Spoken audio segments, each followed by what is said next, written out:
Okay guys, brand new day. So, nahanap ko yung Santo Matagas dito sa banda. Ayan, sabi ng mga tropa, Guitex solenoid daw, nag-gasket. Ayan, medyo malala yung tagas nito. Pero, quick fix lang naman daw. Ayan, ang weird lang guys, magtatagas lang siya kapag start, no? Pero kapag umaandar na, mawawala siya. Galing guys, oh.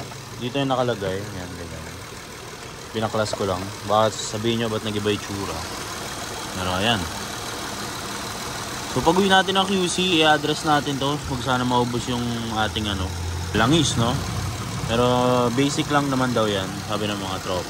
Malalaman natin pag uwi natin ang QC.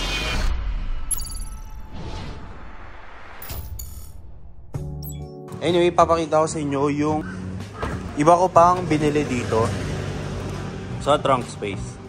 So ayan, ito yung makikita nyo yung mga dala natin. Tapos may discover ako dito guys. Kasama to dun sa kotse eh. Nakalagay siya sa ilalim nito. Para siyang no? Para mag-iba yung itsura ng muffler natin. Ayan. Kasi yung stock nito, bilog lang. Ayan. Pero pag naglagyan mo nito, ayan, may ganito siya. So di ko alam kung ano ba to, egis ba to o pangit ba. Ayan, or maganda ba to na modification or kadiri. Kasi nakalagay lang siya dito guys. Ayan, free UP pa nga dito. So comment down below kung ilalagay natin to. Hindi ko sure eh, ayoko ma-post sa visor, no? Kadiri daw. Iwas tayo dyan. Anyway, ito yung binili nating keyset para dun sa Mio. So dahil nga nawala, last vlog napanood nyo na nawala yung susi natin, bumili na rin tayo ng keyset para sa Mio natin. Pero lalagay natin to pag uwi na sa QC. Ito pala guys, nakuha ko to ganito na to. So yung dating owner, nabali niya yung ulo nito. So medyo pumapay-pay ito. So papaweldingan pa natin to soon.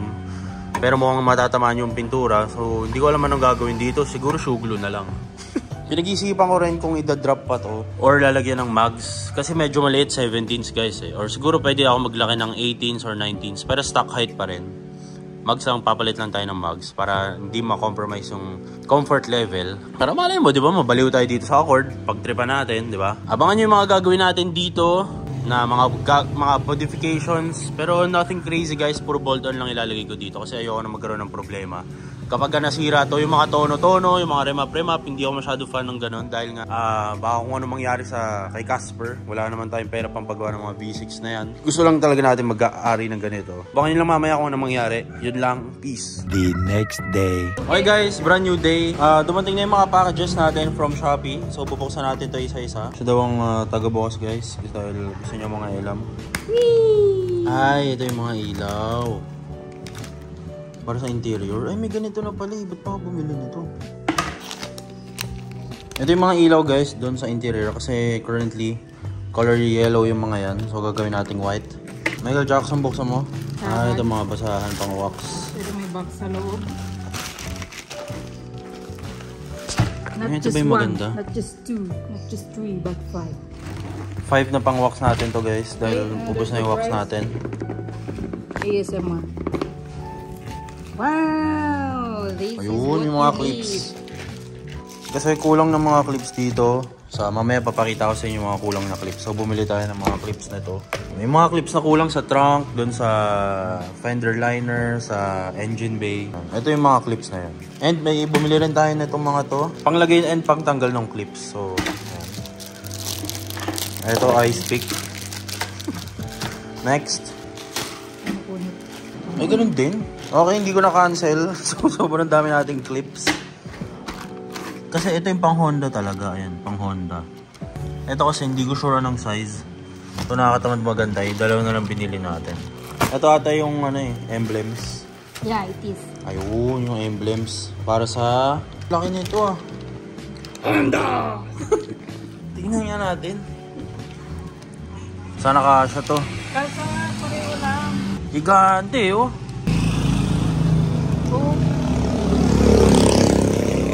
Sakto ba? Sakto.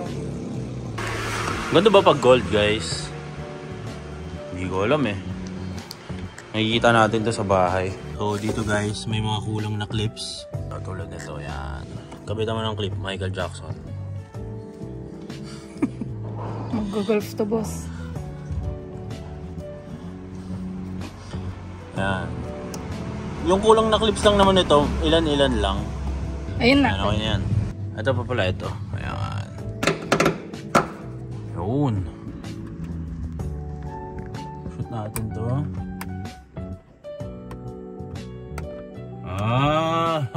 Nice one. Look at that. So kung paano inaalis to guys, kailangan nyo lang i-roll down. Tapos shoot nyo lang to. Doon. Pakak. Interesting. Okay. Dalawa naman. Okay. Ito kasi yung gusto ko guys. Titignan natin kung mag-ano siya. Mag-fade yung ilaw.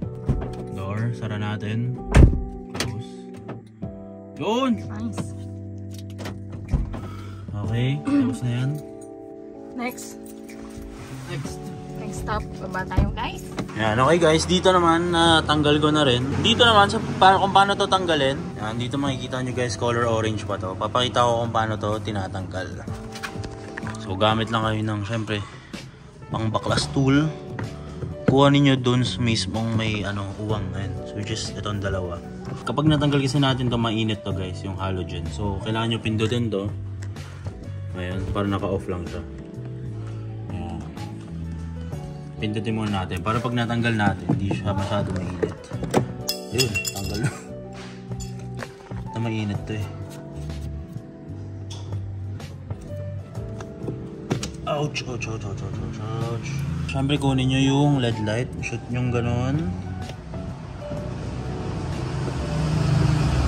And bitawan na mo. Down. So ito, shoot nyo lang ulit. Tapos shoot nyo lang ulit to. Yan, game. Yan, mas white na siya. The next day. Hey guys, brand new day na naman para sa ating Accord Casper journey. So everyday guys, may panibago kong na-discover na sira dito. Hindi mo siya sira, pero parang pasira na ganun. So every time na isa-start ko siya guys, pakinggan nyo may weird sound. Feel ko sa starter to eh, pabigay na ganun. Pakinggan nyo parang may ipit or parang may mali na tunog dun sa starter niya. Tuwing lang naman yan, tuwing cold start no. Pero still, medyo hindi ko gusto yung tunog no. So another thing na kailangan natin i-address. Isa pa pala guys, ito medyo naiinis ako dito. So ito makikita nyo works functionally. Tama, saktong-sakto lang eh. Diba? Itong isa, tignan mo, lupay-pay. Ngayon bumababa naman siya guys, ayun. Pero hindi na siya ganun ka-steady. So, if alam niyo yung solution sa mga ganitong bagay or sa starter natin na medyo okay ba yung tunog, comment down below guys para makatulong. No?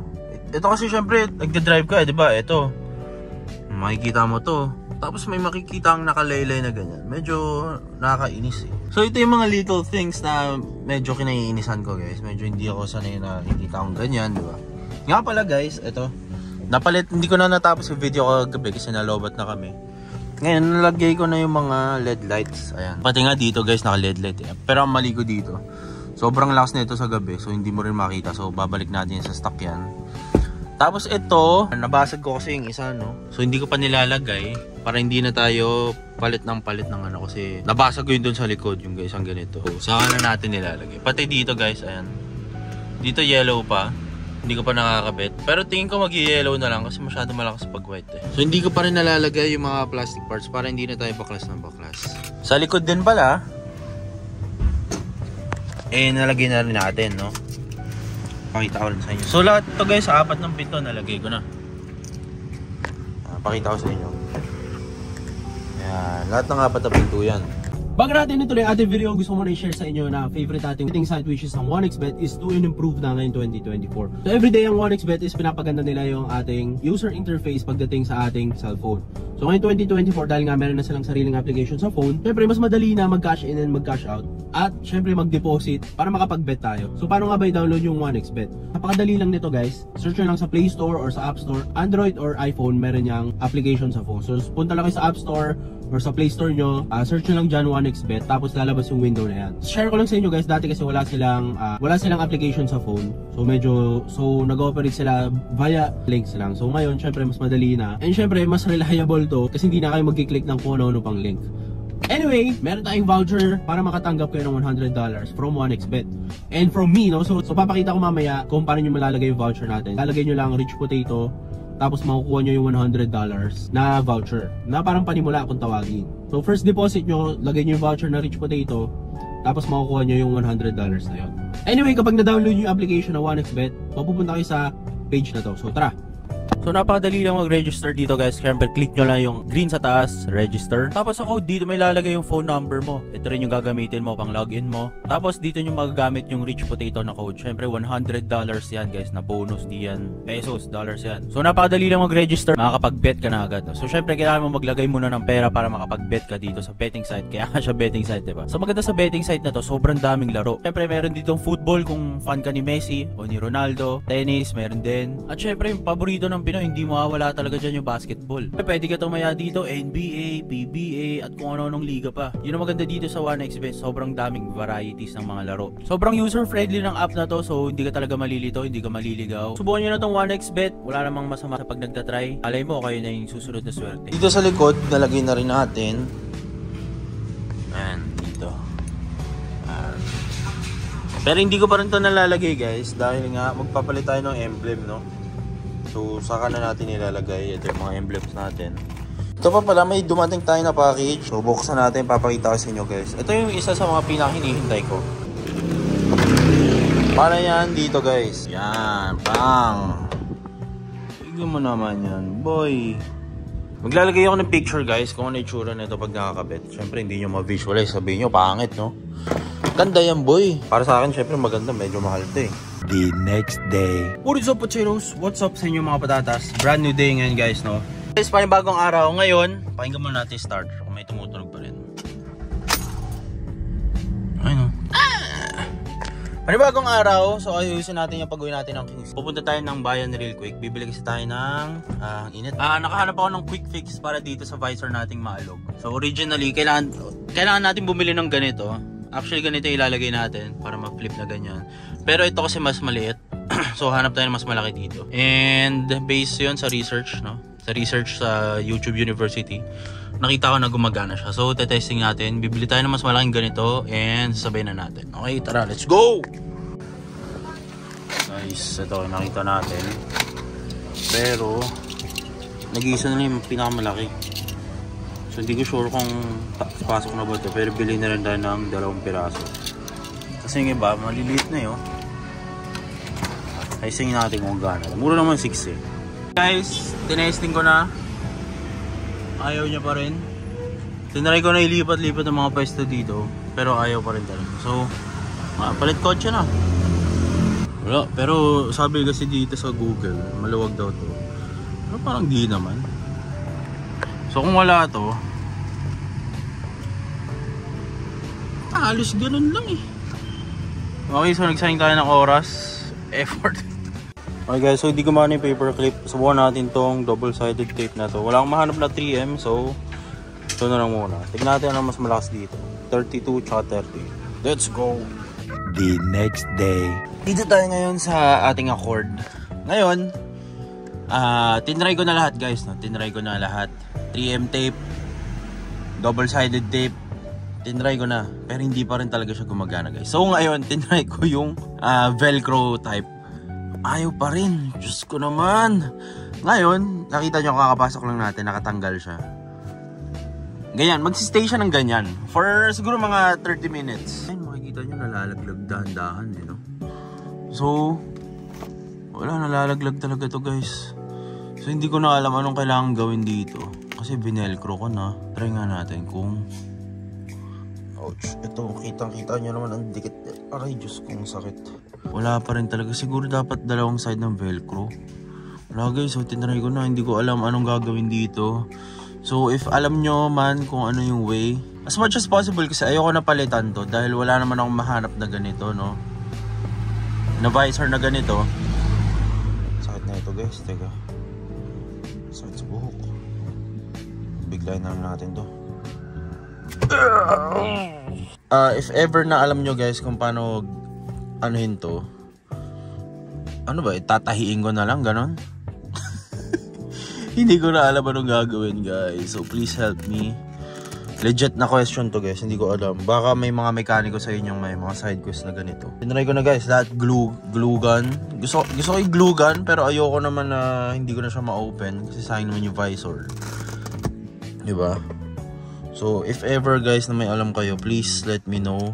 Nag-research na rin ako kung ano pwede gawin dito sa visor natin. Mostly ang nakita ko parang may finiflip sila sa loob or di ko maintindihan. Pero wala. So, kita nyo naman na ayan, laylay talaga siya. So, kasalanan to. Alam ko na guys, ang may kasalanan nito, yung asawa ng dating owner.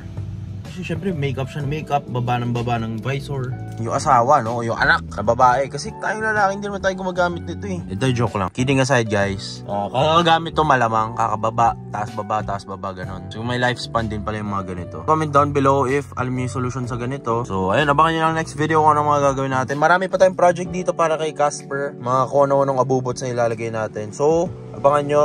Kita kayo sa susunod na video. Peace out! Ano tawag dito guys? Sipat kilatis.